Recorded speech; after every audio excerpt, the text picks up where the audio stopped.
Running a small business means I wear lots of hats. When I put on my hiring hat, I can count on LinkedIn Hiring Pro to make it easy. LinkedIn Hiring Pro helps manage my hiring workflow, puts my job post in front of a unique network of professionals, and matches me with the best candidates for my business. I can also share my job with my network. No other job site lets me do that. No wonder most small businesses say they'd use LinkedIn Hiring Pro again. Hire right the first time. Post your job for free on LinkedIn today at linkedin.com/quality. Salut tout le monde, bienvenue au 30e épisode spécial pour les personnes abonnées du podcast. Merci encore une fois pour votre soutien. Aujourd'hui, je réponds à 5 personnes. Donc, la première question vient de Kevin. Kevin m'écrit « Salut, suite à une petite recherche, je suis tombé sur un FNB sur l'AI, donc l'intelligence artificielle, l'IA. Ça s'appelle AIGO. Ça a été créé il n'y a même pas un an. Es-tu capable de me donner ton opinion là-dessus? » Donc, je répondais à Kevin, « Salut Kevin, difficile de réagir quand le FNB est aussi jeune, mais il y a deux choses qui vont à l'encontre de mes principes de base. Un, miser sur un secteur précis au lieu de diversifier. Et deux, des frais de gestion de 0,49%. Donc, c'est pas mon style d'investissement, sauf si je considère ce FNB-là dans mon 25% plus actif là, avec des actions individuelles ou de la crypto. Deuxième question vient de Maxime. Il dit « J'aime bien les questions. Pour le prochain épisode, je me questionne concernant ton opinion sur le fait de changer de cash.to à exemple isu.u, vu que les taux aux États-Unis, le taux aux États-Unis offert est plus haut qu'au Canada. Donc, dans un contexte de fonds d'urgence ou pour un projet court terme, est-ce que ça serait intéressant? Donc, vous savez, depuis le temps, j'ai changé de cash.to à ZMMK, mais la question demeure quand même, est-ce que ça serait plus intéressant d'aller vers isu.u? Donc, au moment d'enregistrer, là, le isu.u est à peu près à 1,2% plus élevé quand même là, que ZMMK. Donc, ce que j'avais répondu à Maxime à l'époque, c'était « Salut Maxime, j'avais pas pensé à ça. » C'est justement quand même 1,2% de différence. Avec la méthode Norbert Gambit, là, ça peut valoir la peine si tu as des gros montants quand même dans ton fonds d'urgence. Le problème, c'est que moi, mon fonds d'urgence, c'est environ 5 000 $. Donc, la différence de 1,2% donne 50 $ par année. Pour le trouble de faire Norbert Gambit chaque fois que j'ajoute ou que j'enlève de l'argent dans mon fonds d'urgence qui doit être accessible rapidement. Donc, je suis pas sûr que ça vaut la peine. J'ai aussi mon ZMMK là, qui est rendu à 12 000 $ maintenant parce que j'ai des projets à très court terme comme de voyage, matériel de sport, etc. Donc, si c'est pour dans 3 mois, pas sûr non plus que faire Norbert Gambit, là, ça vaut la peine en termes de temps investi aussi. Là. Donc, en revanche, si tu as un plus gros montant, exemple, tu as un cash down d'une maison dans 2 ans, tu as 60 000 $, ben là, ça vaut peut-être la peine parce que contrairement aux dividendes, les intérêts générés dans ton CELI ne vont pas être imposables. Donc, en 2 ans, c'est à peu près 1,5, plutôt 1 500 $ de plus que tu fais quand même si tu as placé ton 60 000 dans ISU par rapport à ZMMK. Donc, dans mon cas, non, je trouve pas que ça vaut la peine de faire ce changement-là puis de mettre ça en US puis de faire Norbert Gambit à chaque fois. Mais dans certaines situations, ça peut peut-être valoir la peine, notamment une mise de fonds de maison, si c'est un gros montant. Donc, avec Norbert Gambit, bien sûr, parce que si tu fais pas Norbert Gambit, qui enlève les frais de conversion, mais pour moi, là, ça vaut pas la peine parce que la différence de gain que tu fais en intérêt, tu vas le payer en frais de conversion. Donc, ça vaut pas la peine pour moi. Tu vas les payer 2 fois, là, en les mettant puis en les enlevant. Donc, pour moi, ça vaut pas la peine. Troisième question vient de Gabriel. Bonjour, merci pour ton podcast. J'investis de manière autonome depuis 2021 quand j'ai acheté mon condo avec un taux variable.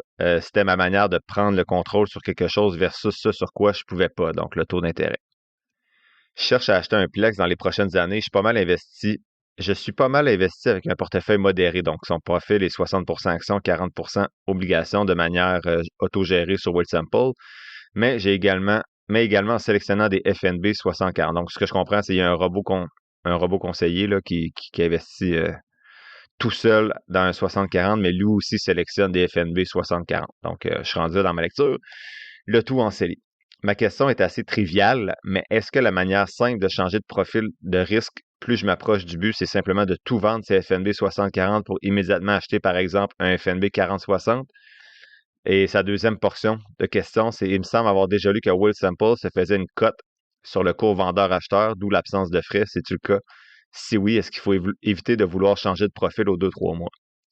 Il dit que l'intelligence artificielle lui donne une réponse qui lui semble bonne, mais il était curieux d'avoir mon point de vue. Je te salue, Gabriel. L'argent est placé dans un CELI. Oui, c'est le cas. Donc, c'est à considérer aussi pour ne pas générer des gains dans un compte non enregistré là, dans lequel tu serais imposé chaque fois que tu fais tes transactions. Sinon, ben, vu que tu es dans un CELI, l'idéal, c'est de rééquilibrer progressivement là, avec le capital que tu ajoutes. Donc, exemple, en achetant juste un FNB d'obligation pour graduellement aller vers ton 40-60. Si c'est trop lent ou que tu ne mets pas plus d'argent de ça, tu n'en mets plus, ben mon move, ça serait en effet de tout vendre en une fois ou sur quelques jours si tu préfères là, pour acheter du 40-60. Donc, exemple, si tu as VBAL qui est 60-40, ben, tu pourrais vendre ton VBAL puis acheter du VCNS de mémoire là, qui est 40-60. Ou progressivement acheter du VCNS puis de vendre tranquillement ton VBAL comme tu le souhaites. Faut cependant t'assurer que tu es à l'aise avec du 40-60 jusqu'à l'achat. En fait, faut que ta décision soit prise là, de façon éclairée pour éviter de revendre tout ça dans 2 mois puis d'aller acheter un autre FNB après. Là. Les frais sont pas majeurs si tu le fais une fois de temps en temps. C'est vraiment une coupe de cents et de dollars, c'est des gros montants. Là. Mais fais pas ça chaque mois, mettons, juste pour le fait de changer pour changer. J'espère que je suis pas trop loin de la réponse de ChatGPT. Question 4 de Sophie. Salut FF. Comment puis-je commencer à investir si j'ai pas beaucoup d'argent à investir? Donc, ma réponse, tu peux commencer à investir avec des petites sommes, donc des petits montants. Puis c'est même recommandé de le faire, là, de commencer le plus tôt possible, même si tu n'as pas beaucoup là, d'épargne encore libérée. Donc, j'y proposais quelques pistes. La première, en fait, 2 pistes. La première, c'était les FNB, donc les fonds négociés en bourse. Là. Ça, c'est des produits, comme j'ai expliqué quelques fois sur le podcast, qui permettent de diversifier ton portefeuille à moindre coût. Donc, par exemple, tu peux investir dans un FNB qui réplique l'indice canadien-américain ou un tout en un là, qui prend presque tous les pays de la planète. Et ça te permet d'avoir l'exposition à plusieurs entreprises différentes, de plusieurs secteurs, de plusieurs pays. Et il y a beaucoup de FNB qui ne coûtent pas si cher. Là. Donc, tu sais, c'est entre 30, 50, 60 dollars, ça dépend bien sûr du FNB. Là. Mais tu n'as pas besoin d'avoir 5 000 dollars pour commencer. Là. Tu peux t'acheter une action à 54 dollars, mettons. La deuxième façon, ça peut être le fractionnement d'actions ou d'obligations. Donc, si tu veux vraiment commencer à investir dans des actions individuelles, par exemple, mais tu peux investir, il y a certaines plateformes là, qui permettent le fractionnement des actions comme Wealthsimple. Donc, si l'action coûte 100 dollars, puis tu as 10 dollars, tu peux acheter 10 d'une action. Donc, dans ce cas-là, tu as juste 10 de l'action qui t'appartient, mais tu peux l'acheter à 10 dollars. Donc, même avec aussi peu d'argent, là, tu peux commencer à investir. Je ne sais pas si Wealthsimple fait le fractionnement d'actions là, pour des FNB. J'ai pas vérifié, mais je sais que c'est possible pour les actions individuelles. Donc, même avec des petits montants, là, l'essentiel, c'est de commencer puis d'être patient. Donc, au moment de répondre justement à Sophie, là, XQT est à 34 dollars, donc ça fait un petit bout. Donc, ça te prend 34 dollars pour commencer. La question 5, la dernière question pour aujourd'hui, c'est Julie. Julie m'écrit « Salut FF, c'est-tu une bonne idée de rembourser mes dettes avant d'investir? » Donc, ce que je disais à Julie, ça dépend de la nature de tes dettes. Je donnais quelques conseils là, pour prendre une décision plus éclairée. Si tu as des dettes à taux d'intérêt élevé comme des cartes de crédit, donc c'est préférable de rembourser ces dettes-là en priorité avant d'investir, bien sûr. Donc, tout ce qui est en haut de 9-10 là, c'est urgent là, de rembourser ces montants-là, même en haut de 7-8 là, mais surtout en haut de 10. Donc, les intérêts que tu vas payer sur ces dettes-là vont généralement être plus élevés que les rendements que tu pourrais faire en investissant. Si ta dette a un faible taux d'intérêt, donc exemple une hypothèque ou que cette dette-là est en bas de 5-6 ça peut être avantageux d'investir en parallèle. Donc, en investissant dans un REER ou un CELI, tu peux potentiellement obtenir des rendements qui vont dépasser ce que te coûte ta dette en intérêt. Et tu peux avoir une stratégie mixte, donc combiner un petit peu des deux, rembourser en partie tes dettes, puis une autre partie pour commencer à investir. Donc, ça va vraiment dépendre de ton profil. Là. Moi, une dette de 5 et moins, je vais investir à la place. Entre 5 et 7 j'hésite. Il faudrait que je me questionne puis que j'en discute avec ma conjointe si elle est impliquée. En haut de 7 je vais rembourser la dette. Je suis un petit peu allergique aux dettes, là, personnellement, de mon côté, donc c'est pour ça que je rembourserai. Je vois que l'épisode fait moins de 10 minutes, là, donc je vais aller trouver des questions cachées dans mon document et je vous reviens. Donc, je suis retourné dans mon fichier de questions. J'avais mal calculé le temps que ça allait me prendre de répondre aux questions ce matin. Donc, j'ajoute la question de Maxime. Maxime m'a écrit « Bonjour David. Premièrement, félicitations pour ton podcast. Deuxièmement, j'ai réservé ton livre à ma bibliothèque. J'ai bien hâte de le lire. Troisièmement, j'ai une question concernant les fonds d'urgence et mon compte non enregistré. J'étais avec Wealthsimple avec mon compte cash dans Wealthsimple à 2,75 %. Il dit, j'ai décidé de garder seulement 30 000 donc 6 mois de dépenses, et de mettre un autre 30 000 dans mon compte non enregistré dans HSAV pour éviter de payer de l'impôt sur les intérêts. Aussi, jusqu'à quel point on doit opter pour les Global X Corporate Class pour un compte non enregistré. Je trouve ces FNB-là génial avec le Try Total Return Index sans distribution. Donc, si je comprends bien, je reporte l'impôt à payer lors de ma retraite en gain en capital avec sûrement un taux d'imposition plus bas, présentement 47 au lieu de payer de l'impôt sur la remise de dividendes. En somme, je suis en train de considérer vendre et exécuter dans mon compte non enregistré, bien sûr, pour l'investir dans ce type de FNB-là comme HXS, HXT, HXX ou HXEM.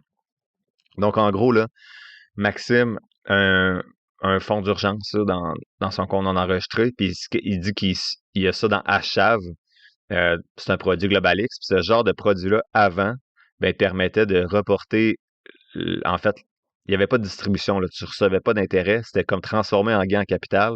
Donc, c'était super avantageux dans un compte non enregistré. Donc, ma réponse à Maxime. Salut Maxime, merci pour ce message-là. Ça fait plaisir de savoir que tu suis le podcast et que tu as réservé mon livre.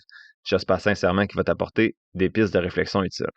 Donc, d'abord, pour son fonds d'urgence, je comprends qu'il y a 60 000 au total. Ça représente 6 mois de dépenses ou plus. Donc, je me questionnais beaucoup. Sinon, je disais qu'il pouvait investir une partie de ce montant-là.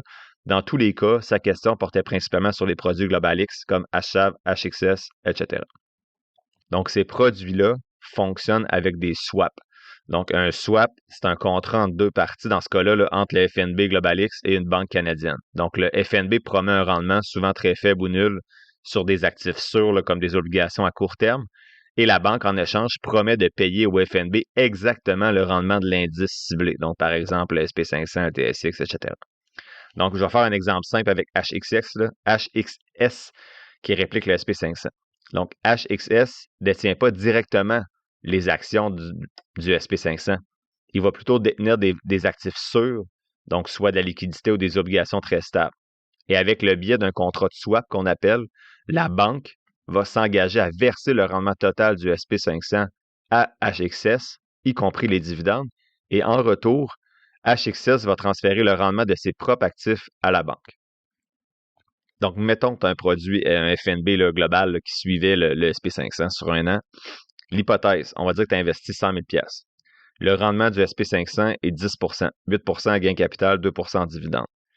Ton taux de marginal d'imposition est 47 et ton FNB, bien sûr, est devenu dans un compte non enregistré.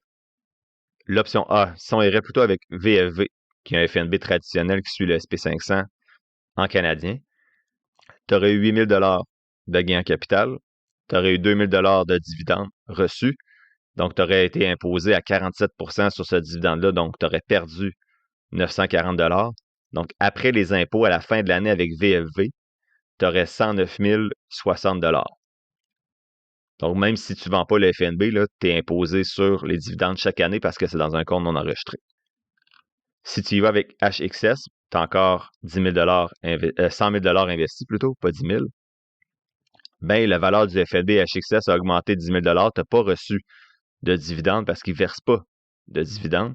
Donc, à la fin de l'année, tu as 110 000 $. Donc, tu as sauvé 940 $ qui va juste être imposé plus tard lorsque tu vas vendre. Théoriquement, là, c'était des bons produits GlobalX. Là, justement, avant, ça s'appelait Horizon de mémoire. Il me semble que c'était Horizon, ouais. Donc, c'était super intéressant dans des comptes non enregistrés, surtout si tu avais un revenu élevé et un horizon à long terme. Donc, il fallait quand même s'assurer de diversifier dans ces produits-là. Là. Par contre, il y a eu des changements réglementaires. Donc, cette structure fiscale-là avantageuse des produits GlobalX était sous surveillance à Ottawa et ils ont été modifiés. Donc, quand je répondais à Maxime, là, je disais je pensais que c'était le cas, mais j'avais vérifié puis ça semblait que non.